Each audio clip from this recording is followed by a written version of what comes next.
Hello and welcome to Concert Pipeline. I'm Steve Jones. Today on the program we have Bryan Bassett. He's the guitarist for Foghat, and I had a chance to talk to him about all things Foghat, as well as his history, music career.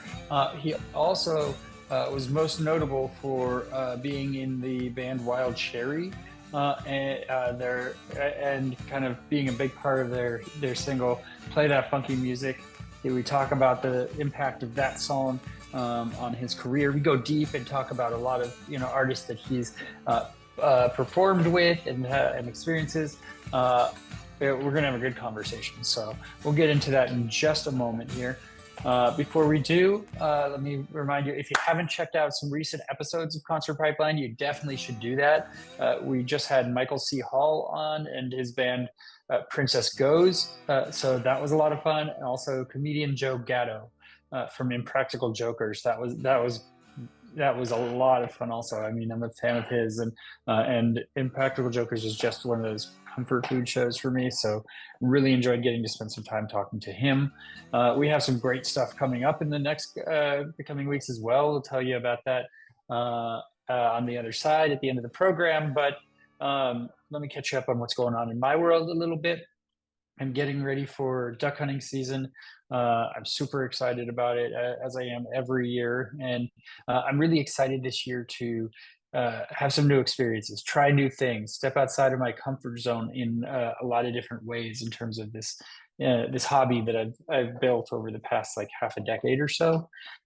And opening weekend is just a couple weeks away, so it's going to be great. I have a reservation on Sunday to a refuge. I have a pretty great reservation, so I'm bringing my friends out and my brother out to that one. I don't get to hunt with my brother hardly ever. I've taken him duck hunting once, and it was a handful of years ago when I wasn't a great hunter at all, and it was a Sunday in November, so there were not many birds flying. We did not bring home any birds. He still enjoyed the experience, but it would be great to actually be hunting with him and be able to bring home some birds. So that's really exciting. That's coming around the corner, and I have a lot of prep work to do for that as well. I need to lay out all of my duck hunting stuff and see what new things I need to buy to be prepared and to make this season awesome. I bought a new shotgun, so that's exciting. I bought a model up from what I have right now, and so I'm going to get out and practice with that once or twice before season, so I'm comfortable with it. But I'm sure I need some other things also, like new headlamps. I always go through headlamps pretty quickly. They get wet or corroded, even if I put them in a Ziploc bag, or they get turned on and the batteries die. And I should take the batteries out at the end of season, but I don't do that. So I have headlamps floating around everywhere and in different states of usability. I need to make sure I have headlamps that work. I need to make sure I have a good flashlight that works. I need other supplies. I need to check my waders and make sure there's not going to be holes in those, because I've been duped by that before on an opening day when rats ate through my waders, and I didn't realize it until the day of, right before we were about to go in, and I flipped out. But then I had a really great hunt, memorable hunt, even in waders that were completely soaked through. My clothes are completely soaked, but that's what memories are made of. And I make every mistake once. I have made every mistake once in terms of duck hunting, and more often than not, never again after that. So I've learned and I've gotten better, which is great. So that's exciting for me. I going to Austin for work in a couple weeks, so I'll be out off the grid for a week there. That should be fun, because I'll get to visit with a lot of my Austin friends. I think I'm going to be going to Andrew McMahon's show at the Fillmore in a couple weeks. He's one of my favorite artists. So lots of fun stuff coming up in the world, and continuing to see the 49ers win, which will be great as well. Have to do some more training for my dog Navy, make sure she's up to speed and ready for getting into season. She's not, but she's improved in a lot of areas. So there's some areas I need to work on there. All right. That's probably enough yammering for the top. I'm going to bring Bryan Bassett in. Again, he's from Foghat. We had a really great chat, and here's my conversation with Bryan Bassett. All right. Well, Bryan, how's your day treating you so far? Great, great. Just got home from a show last night. We were down in Little Rock, Arkansas, so we had a great show. Actually, it was called El Dorado, but it was a really nice event, good stage, nice venue. So we had a good show and flew home late last night. Yeah, you playing a lot of new songs off the album? We have three of them in the set right now, so we're slowly adding to it. So we're going to be doing a release party while our new record, Sonic Mojo, comes out in November. So we're going to have some rehearsals for some parties that when we do a release on it. And so slowly but surely, we're still going to have to learn all the songs for live performance. But that's one cool thing about this new record is when we made it and, I recorded it. So we took a little special attention to making it nice and organic so it translates to the stage. Yeah, for sure. So you're gonna play? Are you gonna play the album in its entirety for the release show? I think so. Yeah, 90% of it at least. But yep, I think we're gonna do two. We're gonna do a California release party and one up in New York. And yeah, we have to play the whole album. That's cool. Have you done that a decent amount of times? Those shows are always like unique and fun, because I mean, it's fun to see a band play the hits and the songs that you love, but to kind of get to experience an album in its entirety live is something different too. Yeah, and we're looking forward to it. I mean, and so far the three songs that we're playing already, have really jumped right on the stage. So we kept it pretty simple in the recording process. Just mostly two guitars, bass, drums, and we didn't get too fancy with production so that we could reproduce it on the stage. Yeah, that's awesome. That's awesome. Well, I want to dig into the album a bit, but let's go back first. I want to hear about kind of what got you into music. Tell me what was playing in your house when you were a kid, and were your parents influential? Definitely they were. They were very encouraging. My mom was an amateur pianist and would play at family parties, and so there was always music in our house. I come from a big Irish clan up in Pittsburgh, Pennsylvania, so music. We used to have those old sing-along albums, like sing along with Mitch and all that kind of stuff. So when we would have big family get-togethers, it always seemed to end with a big sing-along. So that was the beginning of it when I was real young.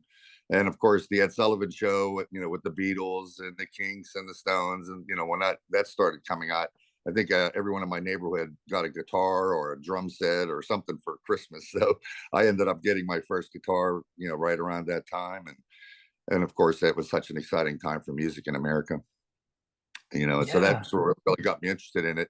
And I got my first guitar from Santa Claus, on Christmas. It was that new guitar smell. It was a big Harmony Rocket One, a big red guitar with white knobs, and funny enough, my mom also got me a Jeff Beck album at the same time. So that was setting the bar pretty high. I Yeah. still have that Beckola record and Truth on my. Every time I get a new phone, those are the first two albums that go over, and Jeff was my favorite, and so sorry we lost him so suddenly. But he was always an inspiration, and that was it. Started playing in basements, and playing Louie Louie and Gloria, and playing teen parties, and really that just led into really got serious about it in high school when we started actually playing nightclubs. Underage I was, but they would let you in to play some clubs, and Pittsburgh was a very happening music city. There was dozens and dozens of clubs to play. So as I got more serious into it, we were playing, at some point, 4 or 5 days a week. And when I got, just graduated high school and making a good living, Pittsburgh would charge, $3 or $4 cover charge, and add that to a guarantee. And, we were making good money back then. So I was a little surprised when I moved to Florida that it didn't have quite the happening club scene that Pittsburgh did. But it was a great place to learn to play. Not a bad place to start for sure. So, did you ever get a chance to meet Jeff Beck and kind of tell him his influence on you? I never did, and it's one of my saddest. It's one of my biggest regrets. I never did get I saw him live play live several times, but never did get to shake his hand and tell him what his music meant to me. Yeah. Were there artists early on that you got to see live and you're like, that's what I want to do. That's what I'm going to do with my life? Yeah, I mean, we had Pittsburgh once again, being such a music city. We had great concert promoters there, in particular Pat Caesar from the Caesar Engler Productions. Eventually, there was three great venues: the Stanley Theater, the Civic Arena, and they brought just about everybody. I mean, I can't think of hardly any big band that I didn't see back in the day.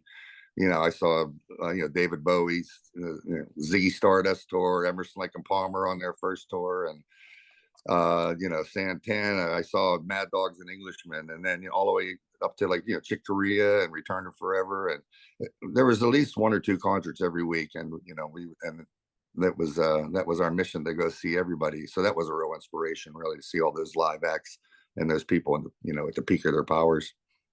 Yeah. Tell me about seeing David Bowie live. Like he's one of those ones that I wish I'd seen him live and I just came around to it too late, right? Like I want to talk about regret. Like, I mean, I wish I'd had the chance. I saw him several times in almost every phase of his career. I saw it with the Ziggy Stardust tour. Of course, the great Mick Ronson was playing guitar, and all those great songs from those early albums. I saw him again with Adrian Belew playing guitar, and during, I guess, the Heroes era, and also saw that when he was the White Duke. Saw that R&B influenced band, and so he was such a chameleon in his persona, and the music was always fantastic. So I was really blessed to see him several times in concert. Yeah. My favorite concert of all time was a Bowie celebration after he died, and it was led by Gary Oldman and like 70 performers, just like 3.5 hours of Bowie music. It was just incredible and magical. So like to get to see Yeah, him live would have been. yeah, I remember when I heard that he had sold his catalog. He was one of the first musicians that did that. It seems to be all the rage right now, with Yeah. older artists moving their music into other corporations, which really is a smart move. I think people ask me, why do they sell their music? And my concept was that, well, when you get to be, in your 70s, you don't want to have your family having to deal with lawyers and publishers and record companies, so, you cash out, it's sort of like estate planning, really, but, I don't, he was one of the first guys to do it. And then you don't realize how many songs he had in his catalog until, you start researching that and you go, wow, he did have a massive amount of music. Yeah. Yeah. No, for sure. I mean, a huge move. So yeah. So let's talk about Wild Cherry for a second. Tell me about joining Wild Cherry. How did that come about for you? I had Wild Cherry was a really successful club band in the tri-state area of West Virginia, Pennsylvania, New York, and well, Ohio mostly. And then they disbanded. Rob Parisi was the leader of that band. He disbanded the band and went. And I had another band that we used to play with them and run into them all the time. And he went to manage some restaurants down in West Virginia. Disbanded his band, and I asked him. I said, "Hey, if you ever want to put up another band together, give me a call." Which I guess about 6 or 8 months later, he was tired of the restaurant business and gave me a call, and we started looking for a rhythm section, which ended up being with Ron Beidel was my drummer in the band that I had at the time, and Alan Wentz, who was actually from Detroit but living in Weirton, West Virginia at the time, and he became our bass player. And so we just put together a band, and we right away went to the A circuit clubs in the tri-state area, playing cover music mostly, and someone actually came up to us. We played this club called 2001, and it was a big giant disco. And at the time, that was the future. This is like 76. 2001. Ooh, So, but Yeah, then yeah, yeah. we're playing this big club, and we're playing Zeppelin and Robin Trower and all these rock stuff, ZZ Top, Foghat, as a cover band. And someone actually came up to our drummer and said, "You boys better start playing some funky music." White boy. He actually had the Yeah, white yeah. boy. Start playing some funky music, white boy, and we laughed about it. When Ronnie told us in the dressing room, and Rob started writing the song that night, which is really autobiographical. We were, a rock band, and we were playing in a rock and roll band, and Casey was coming out. I think Fame had hit. Of course, the Commodores, Earth, Wind and Fire, the Isley Brothers. And a lot of these bands we ended up touring with eventually. Funny enough, but so we really changed our whole set. We started playing dance music, and so we could continue to work in the clubs, and started writing our own songs in that style. Play that funky music being one of them. We recorded it on our own money, and while we were doing it, a record executive we recorded in Cleveland, from a brand new small label, Sweet City Records, a guy named Carl Madori happened to come into our studio while we were recording, and they were looking for, new funk bands. And we got signed. They were a subsidiary of Epic, and in those days, it was radio stations were really important, and they had a little calling room in there with 5 or 6 people in there just blasting, trying to get the record played across the country, and it broke pretty fast. And before you know it, we had a hit record on our hands, and we went right from the clubs, seemingly right into the arenas. That's yeah. I mean, overnight success, kind of, right? Like, do you remember the first time you heard it on the radio? I do. I actually do. We were down, I think we were driving somewhere in Ohio, and it came on the radio, and we did like, just like a movie, we pulled over to the side of the road and we're jumping up and down screaming, and yeah, I do exactly remember the first time I heard it on the radio. Yeah. So And what was it like for you, kind of being in this scene and kind of being like, just playing smaller places, and then like the crowds that are just huge, thousands of people, I mean, that song took off, and obviously, I mean, like you said, the Wild Cherry was a short run, but man, I mean, it was an overnight thing for you, right? there was, and I have a couple funny stories, but we had a great management crew. It was the Belkin brothers, who were very famous concert promoters in the Cleveland area, were our management. So that's how we got on so many tours. We would open up so many shows for the greatest R&B guys of the day, and but our very first show, I think we were opening for Santana and Journey, the pre Steve Perry, and it was still when they were almost like a fusion band. They had Ainsley Dunbar was still in the band, and Greg Rowley, and they were almost instrumental. But anyhow, we got to the stage, set up our equipment, and then we realized that our cords were too short to reach the mic line, so we had our back line set up, and we're like, oh crap, we need to make a serious music store run here so we can actually fit on a big stage. And so right after that, we hired a production company to help us get tour ready for the bigger arenas. So, but that first day, we got to the arena with our stuff in cardboard boxes and no cases, and Probably still using a tour van instead of a bus, right? So yeah, right. Yeah, we had a band vehicle, and pulled a trailer behind an Impala, that kind of thing. So yeah. because we were used, you didn't have a lot of big equipment because you were traveling these little into these little clubs and trying to keep it small and easy to move around. So yeah, we really had to upgrade once we hit the big stages. Yeah. Yeah. And did the dynamic of the band change kind of with that as well, or were you all still kind of have the same vibe? It stayed pretty much the same. Rob was always the band leader. It was his band, and so that was pretty much the dynamic. What was really separated, and it happens with a lot of band, him being the principal writer of that song. He started getting the big checks, and so. But it didn't really cause a lot of friction. I did 3 albums. The band did 4 albums entirely. After I left, Donnie Iris took my place, who's a famous Pittsburgh musician, and went on to make some great records with our keyboard player, Mark Afsek. And he had, Love Is Like a Rock and Aaliyah, and he had Donnie Iris and the Cruisers, so he had quite a successful career after Wild Cherry. But he also had that song, The Rapper, which was a big one-hit wonder back in the late 60s, I guess. And he was a great singer, great player. So that was pretty much the entirety of the Wild Cherry as a live entity. I think it was 4 albums, so 4 or 5 years, and then Rob went off in solo, and everybody all went off into other careers. Yeah. And so where did that leave you after Wild Cherry? What was your kind of mind as you kind of dusted yourself off and kind of thought about the next steps? Yeah, we were playing, pretty much R&B kind of soul music. And by the 3rd album, it was not getting. I wanted to go like more like Robert Palmer, rock sounds with funk beats. That was sort of my concept. And we were actually getting lighter and up, more rocked up. So I actually, when I left, I wanted to get back into rock and roll music, sort of like. So I had a great band in Pittsburgh called Airborne. We had a couple different names. A band. We were also called T-Dice. We changed our name, I think, because there was another national act named Airborne. But we were more like a Night Ranger. We had a lot of harmony guitars. We were big Kansas fans. We had a great singing duo up front. My friend Gary Homan, who I'm still real close with, and Jeff Jimerson, who became the national anthem singer for the Pittsburgh, hockey team. So, he has a whole fan base over that. So, and he was a great singer. So we could cover songs like Journey and Kansas. And so we right away became a pretty popular club band in the Pittsburgh tri-state area.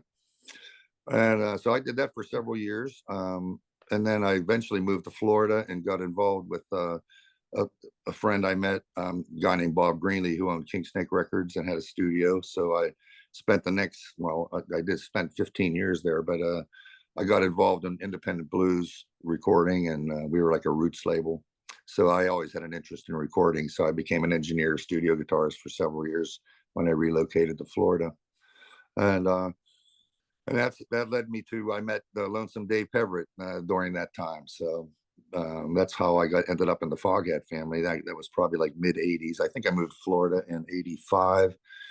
Worked at King Snake for several years. I met Dave around 89, and he asked me to join his band. I had a little blues quartet that he came to see. Pat Travers, my friend, the great guitar player, brought him to our show. We played all this crazy swamp rock. We were playing Lazy Lester and Lightning Slim and all these like really obscure blues stuff. And Dave knew all the songs.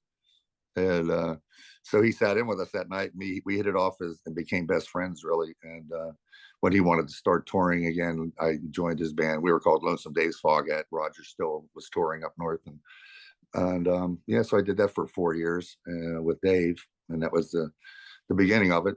And then Foghat reformed, I think, in '92 with all the original members. And that's when we had just finished, Dave and I, European tour with Molly Hatchet. And Danny Joe Brown knew my situation and asked me to join his band when all the guys reformed us into Foghat. So I did that for the next 7 years and continued to work as an engineer producer at King Snake all that time. So that was pretty much the course of my career. Lucky to meet some great people and continuously keep playing over those years.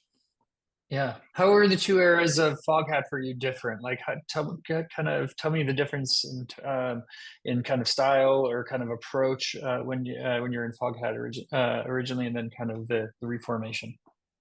It's very similar. I mean, Roger Earl, our drummer and principal guy for our band. I mean, he's the guy that keeps it all together.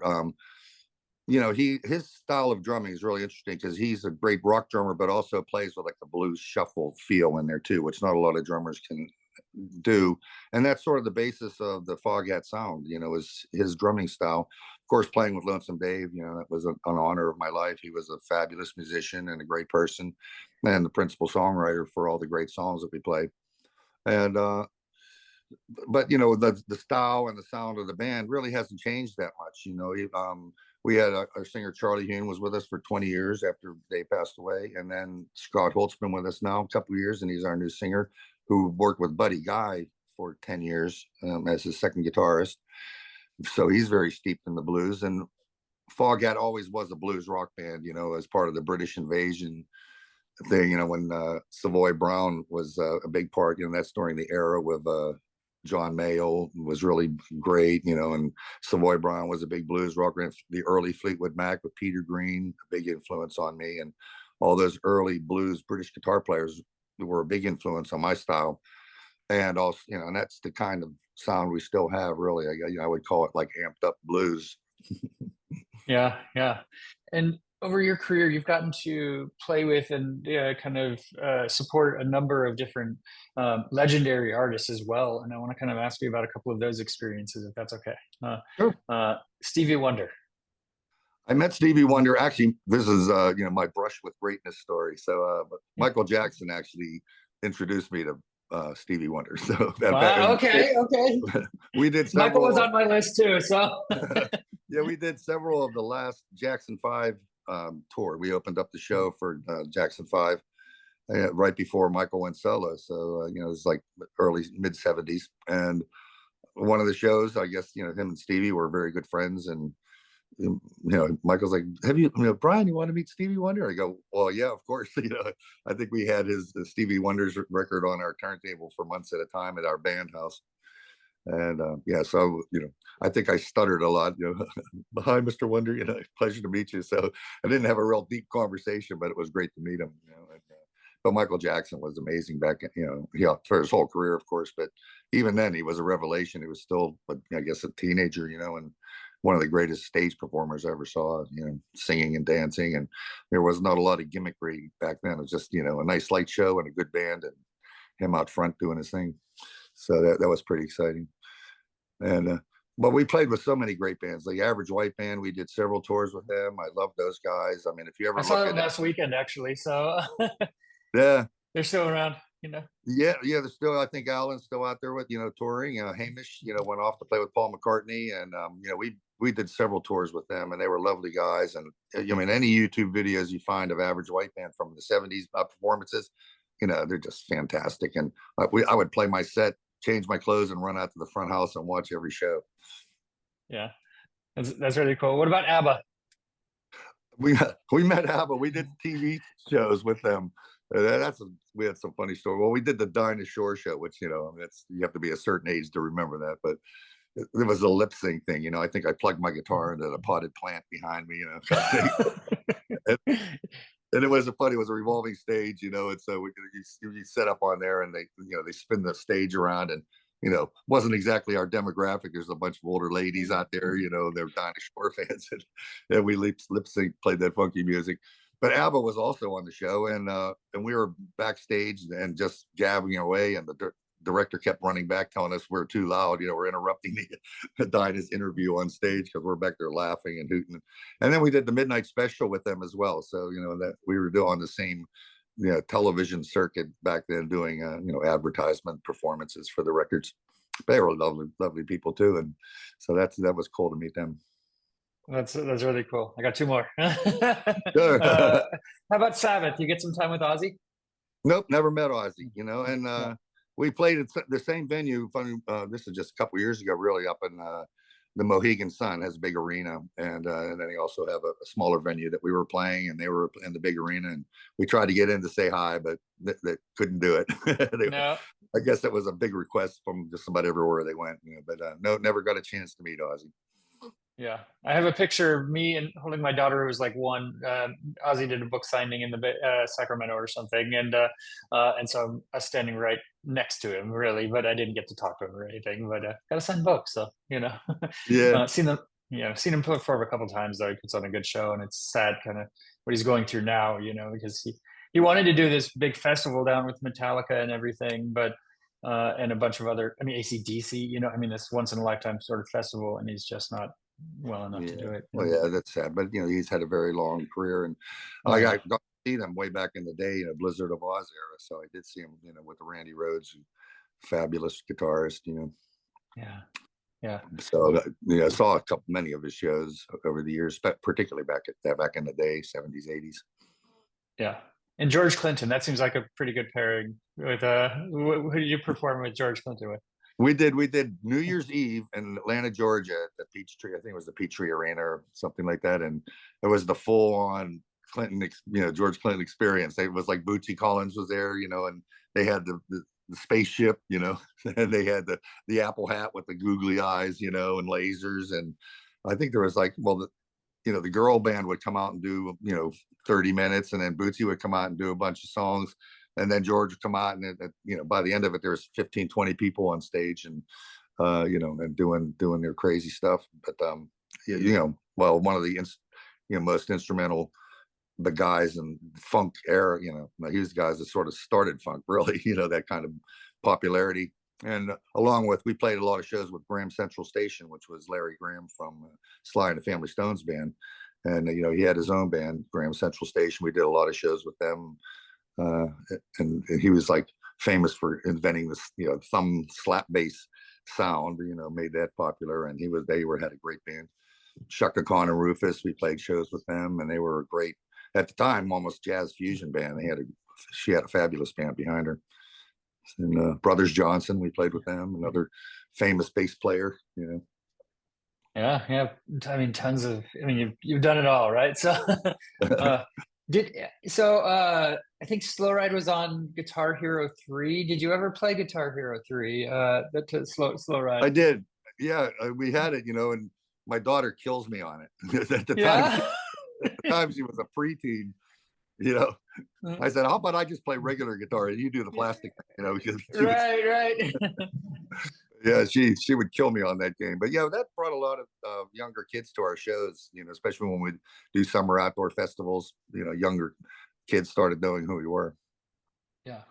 Um, you speaking of younger kids, you taught at Daytona State College. Tell me about the experience of kind of being able to share all that you've learned with kind of that next future generations, really.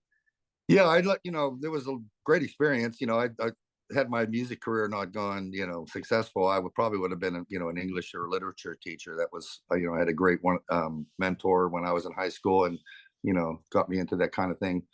So I had designs to be an English teacher, but so teaching, I really enjoyed it. A friend of mine who ran the program at Daytona State, it was, they had an overflow of so many kids. It was a brand new program teaching recording engineering, and it was sort of like Full Sail. If you're familiar with Full Sail University, it's Mm.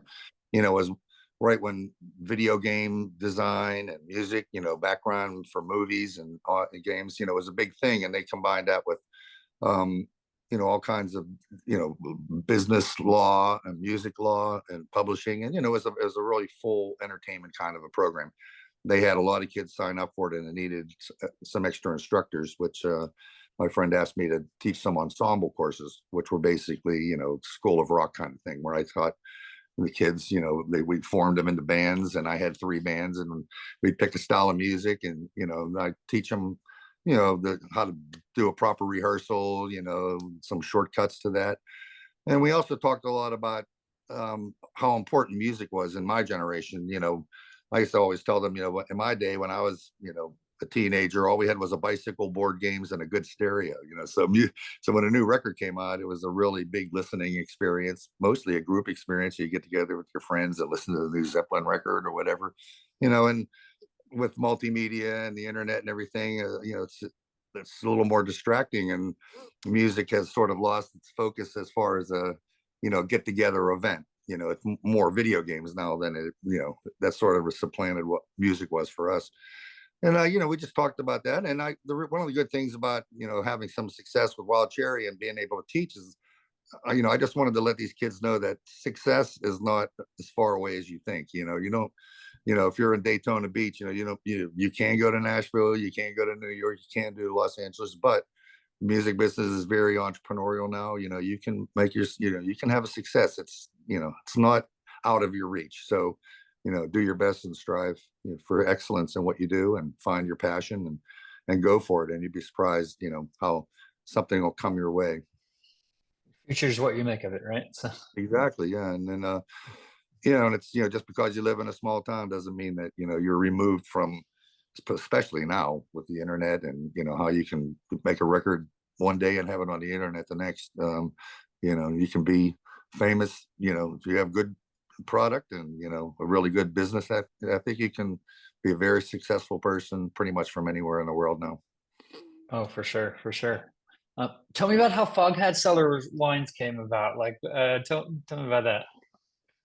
We have a good friend named Steve Rasmussen who is a Foghat fan, and he's a wine doctor, really. I mean, he's a very famous guy in California wine area, and he has a really cool mobile bottling plant, which is very interesting, and so he goes up and down the coast, and he would help people's vineyards, and when they had a fungus, or they were doing some changing from one kind of grape to another and using old rootstock, he would help them, do all that kind of stuff.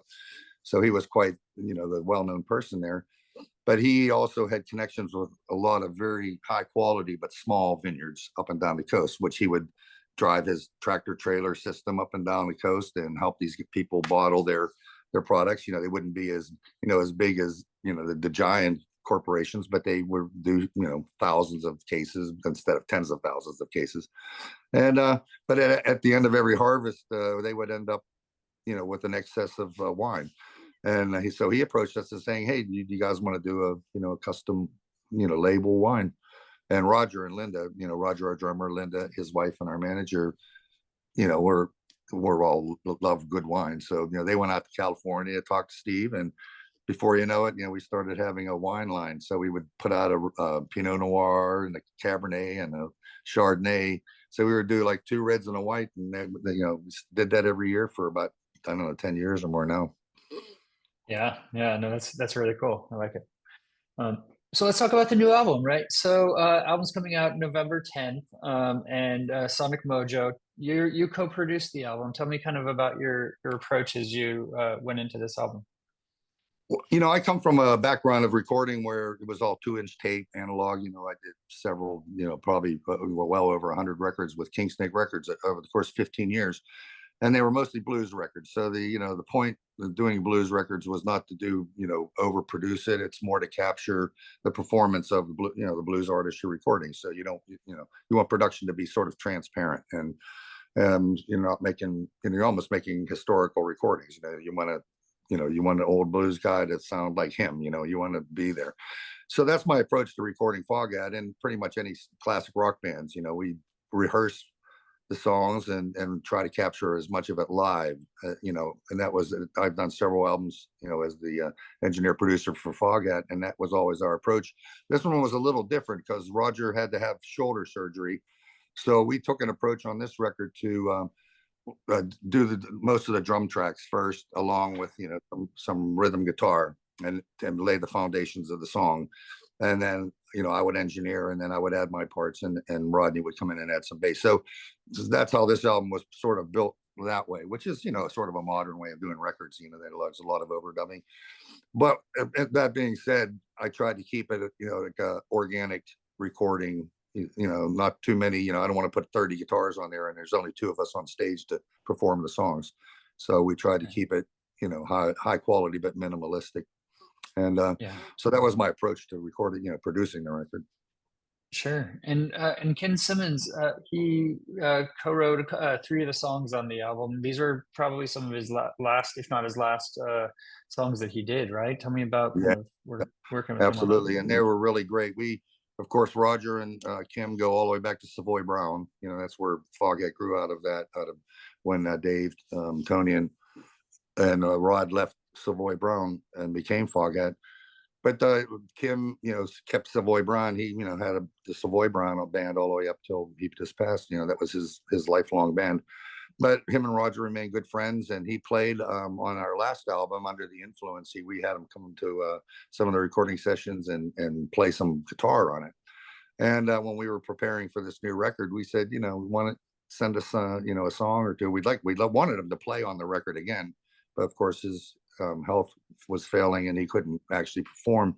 But he sent us 4 demos, and they were all great, but 3 of them in particular just hit us when we started working on them, and adding our 2 cents to the stuff. It just really felt great, and it was his, like I said, some of the last songs he wrote, and we were just really happy to be able to have that tribute to him, and the songs really matched our style. I mean, he knew us very well, so the songs that he sent us really fit us perfectly. So we were happy to do that, and sad he couldn't play on them with us, but we were just so happy to have those songs on there.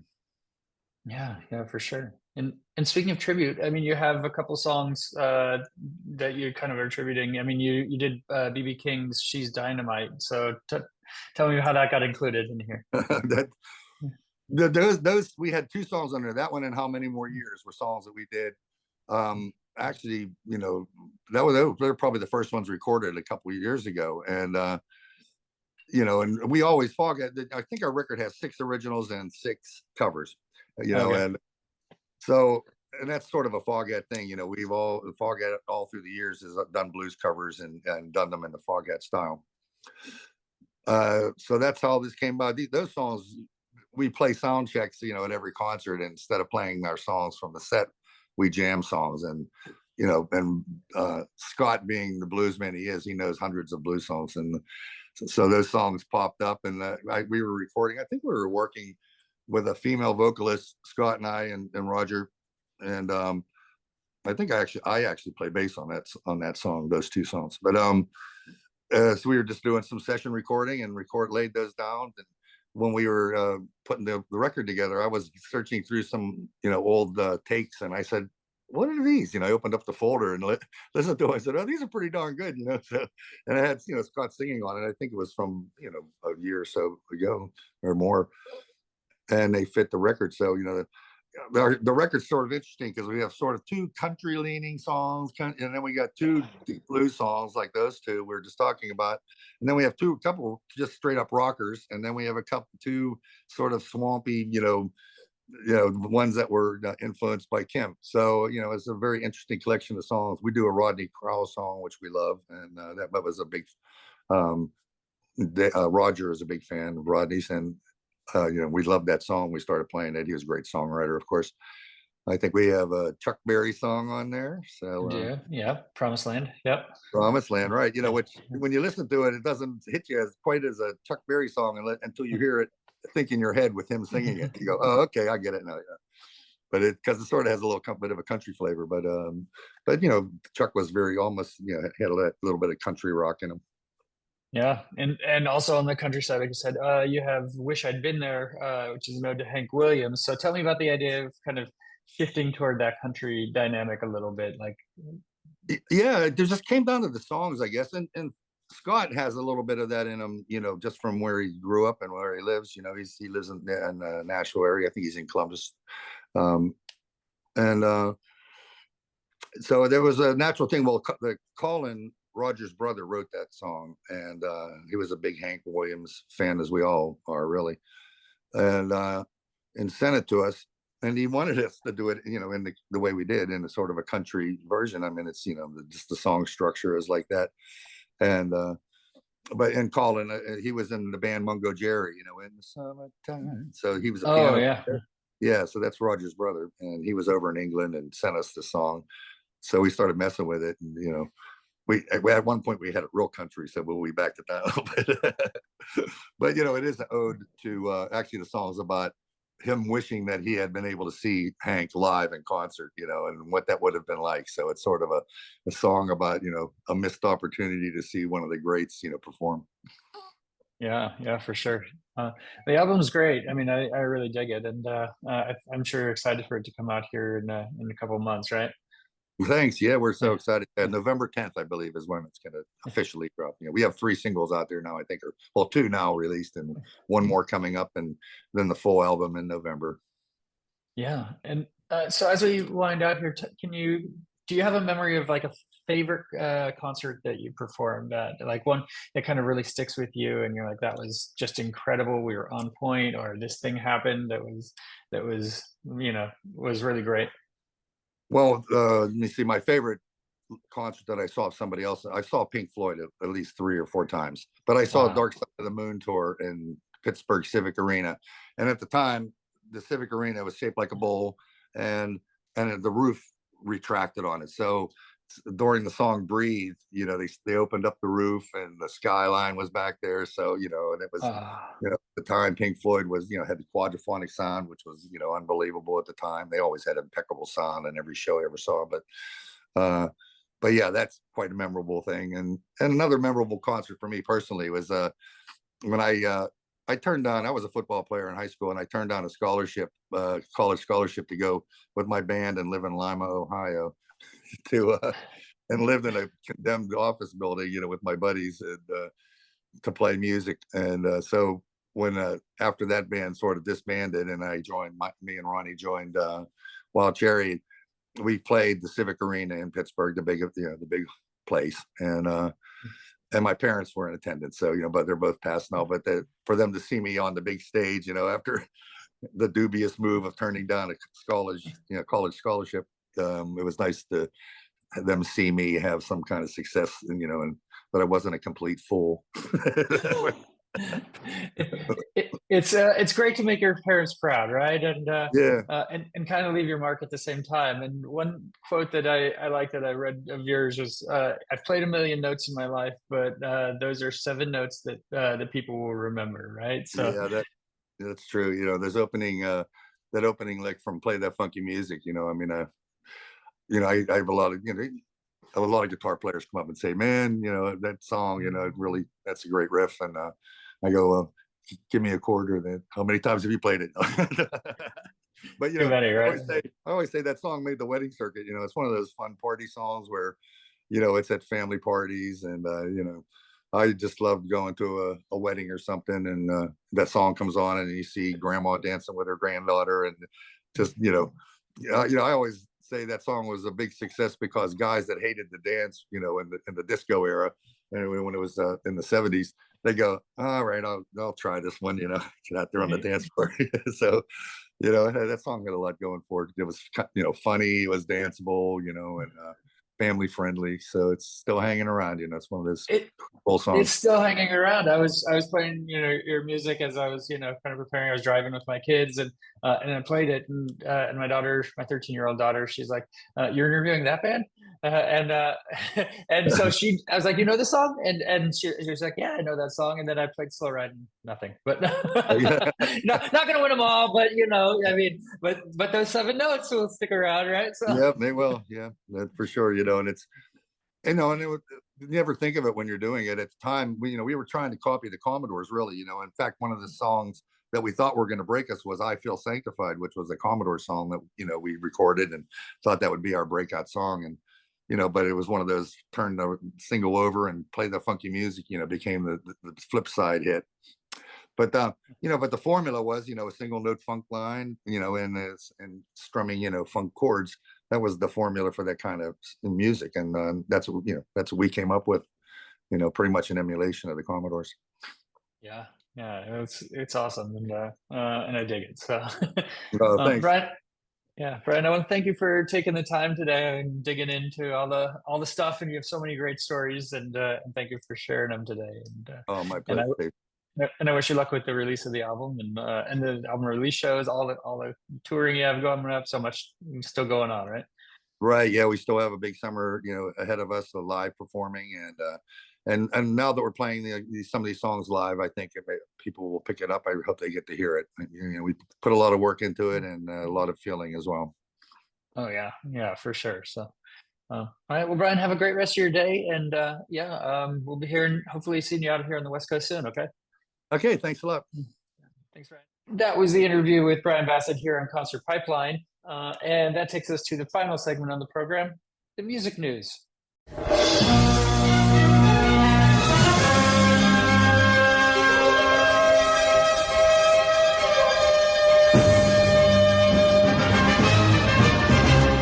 Okay, I have a few stories to wind out the program here.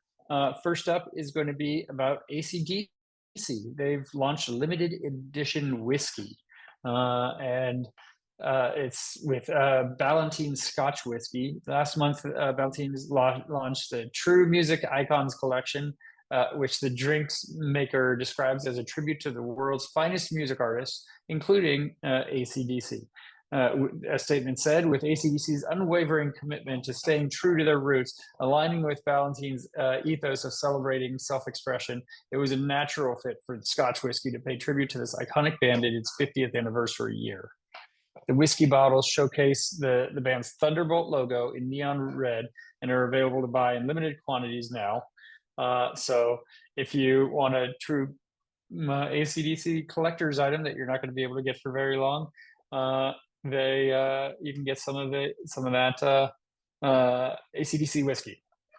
Ballantines has always been behind those that do their things their own way, and AC/DC personify this attitude with their unique and highly renowned music style that has remained the steadfast essence of the band for 50 years. So if that's your thing, go ahead and get that whiskey. I know a lot of celebrities make alcohol now, and it's a big thing and fun to get celebrities alcohol. I don't know where I stand on it. I don't know that I'd be collecting it really necessarily. That being said, I mentioned Impractical Jokers earlier in the program. Hugh from Impractical Jokers had a line of beer for a little bit that was tied to Tell 'Em Steve Dave, his podcast that he's on, and I did buy a case of that. So I can't say I've never done it, but I don't typically do it. How about that? Okay. U2 is teasing new music. The fight is for our future. I tell you, we've got some amazing new songs, really exciting. They're teasing that they'll be ready soon. The Irish group are currently a week into their spectacular residency at Las Vegas's groundbreaking new venue Sphere. Ahead of the first show last Friday, Bono and company released a standalone single called Atomic City. Now the band have taken Zane Lowe, he's the one from Apple Music One, I think, on another behind-the-scenes tour of the Sphere in a video for Apple Music. During the conversation, Bono and The Edge spoke about what's to come next for U2. Well, I think new music, new tunes. The Edge said, "There's a lot that we have ready, and some that needs a little dusting off, but we'll be ready soon. I tell you, we've got some amazing new songs, really exciting." Bono added, "Edge has about 100 in the bag. I have about 20, but Adam Clayton, the bassist, has got something to contribute." So they all have things that they're bringing to the band in terms of new music, apparently. The frontman went on to explain that drummer Larry Mullen Jr., who is absent from the Vegas concerts due to various injuries, he'll be sitting there going through the bag going, "Yeah, no, that's shite.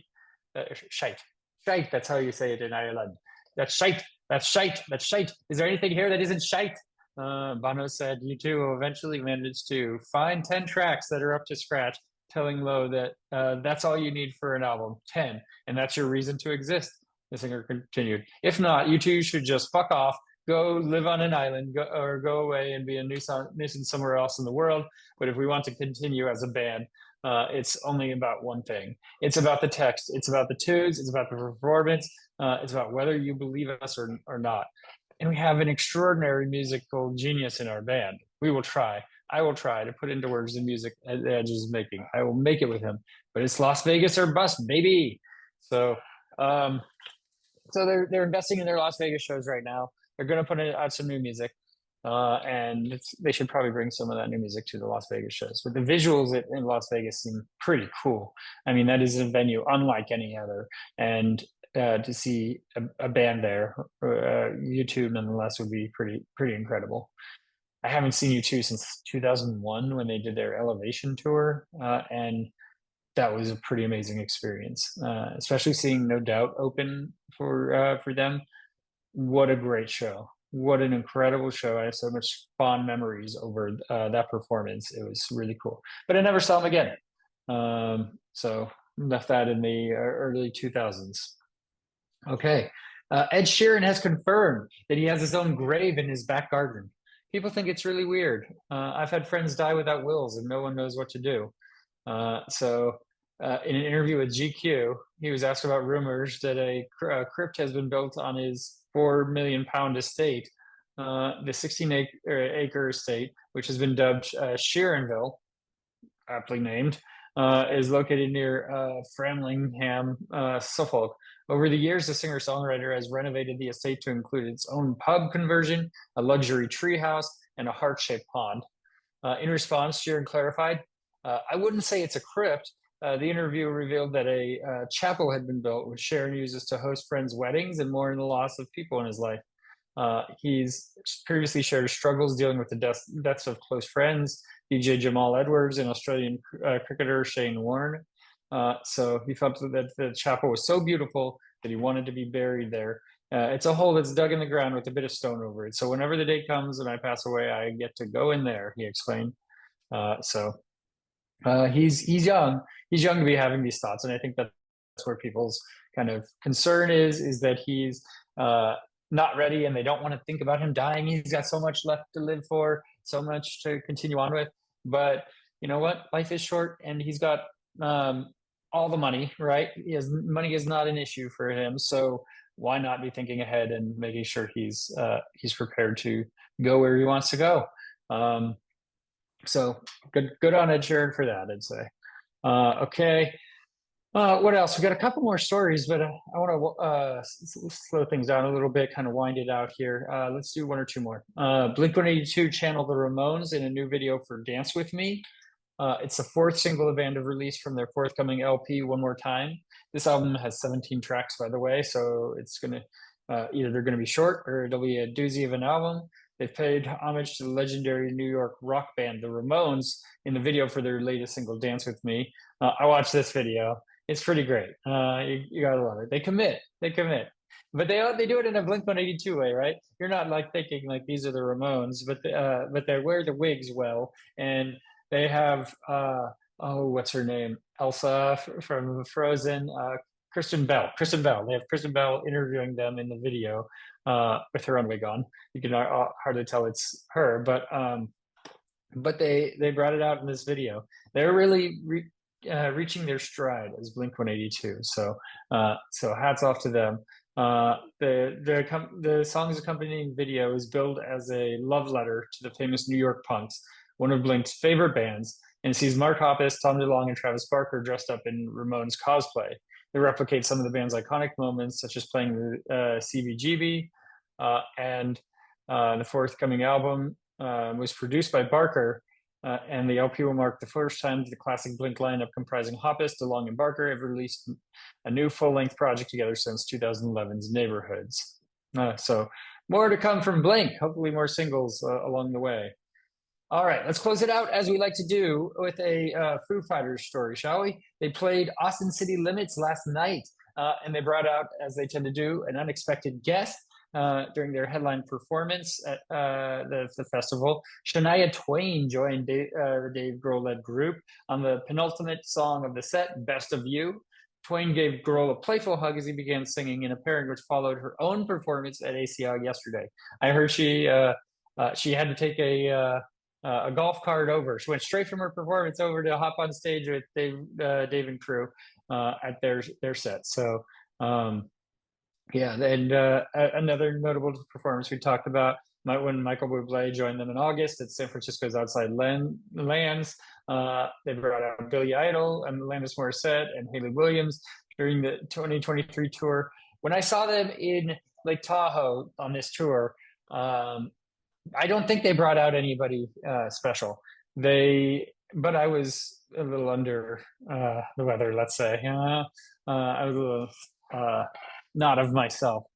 So they didn't bring anybody out in Lake Tahoe, but it was probably a good show. I wish I would have been more present for it, but it was fun to see them again. So they got a tour lined up already for 12 U.S. stadiums next summer, ending in Seattle. And I was interested in going to the Seattle one, going up to visit my buddy Jens, but tickets were massively expensive, so I haven't gotten them at this time yet. So didn't do that, but we'll see. Yeah, and I gotta just note, I guess maybe we could save more of this for next week's podcast, but Power Trip Festival down Southern California this weekend seemed legit, with Iron Maiden, Guns N' Roses, so many other incredible artists. Seemed really, really cool. I need to do some more reading up on that, and hopefully bring some of those stories for the next podcast. So that's our show for today. Next week on the program, we have Heavenly Cream. We have Heavenly Cream on the program. That is a tribute to the band Cream, led by Malcolm Bruce, Jack Bruce's son, and Tad McDonald, lyricist Peter Brown's stepson is in there as well. There's a lot of collaboration that went into this project happening, and this collaboration. We're going to have a great conversation around that. And then the following week, we have Dandy Warhols on the program. That was a really fun chat. They're playing the Fillmore on November 13th, I want to say, or I'm sorry, not November, October 14th and 15th, and I'll be covering that show as well. So lots to come in the coming weeks, and as we move forward through October, and then we might go on a bit of a hiatus as we get into the later months, the November, December of the year, when I'm more focused on duck hunting. So we'll see how it goes. For all of us here at Concert Pipeline, I'm Steve Jones. We'll catch you next time.